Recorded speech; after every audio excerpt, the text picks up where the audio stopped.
Make a communication.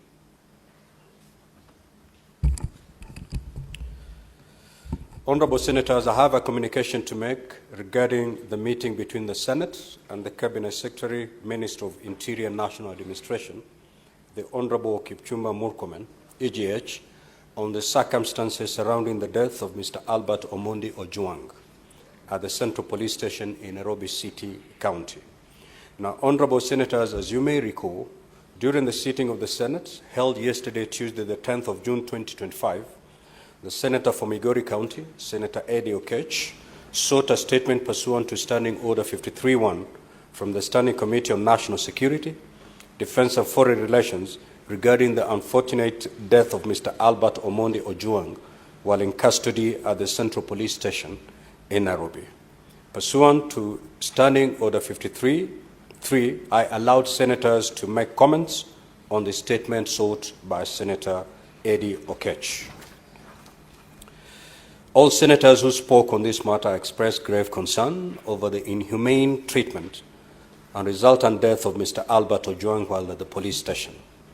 The senators demanded for urgent action from the relevant government agencies, particularly the Cabinet Secretary, Minister of Interior and National Administration, the Inspector General of Police, and the Independent Policing Oversight Authority.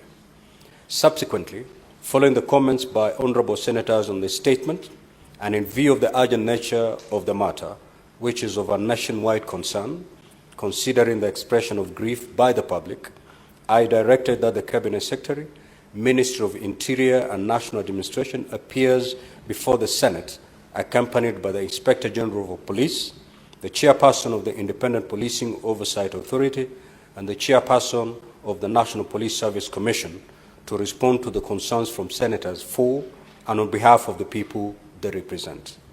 The matter at hand relates to the safety and well-being of persons in custody at police stations across the country, and in particular the circumstances surrounding the unwarranted treatment and grotesque death of Mr. Ojwang.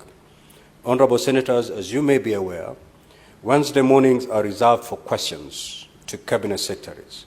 However, special arrangements must be made for the Senate to engage with the Cabinet Secretary and his team on this particular issue. Consequently, I will very shortly allow the Senate Majority Leader to move a motion for the temporary suspension of this sitting pursuant to Standing Order 38. The period of suspension of the sitting shall not exceed 2 hours. This time will be used for the Senate to engage with the Cabinet Secretary and his team, after which normal business as scheduled in the order paper will resume, beginning with questions scheduled for reply by the Cabinet Secretary. You will acknowledge that this is indeed an unprecedented occurrence in the Senate.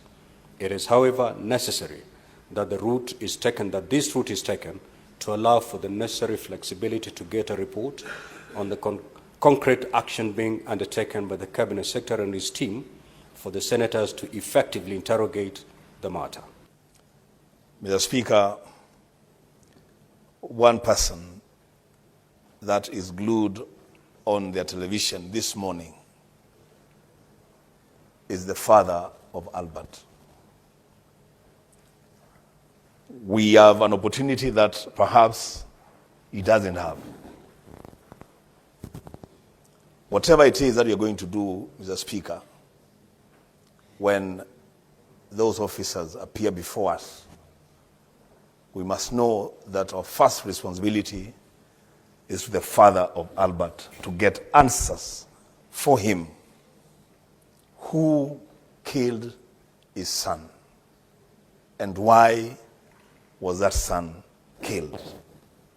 Mr. Speaker, I think if we can achieve that within the first 20, 30 minutes, we'll begin the process of closure for a father who is mourning his son.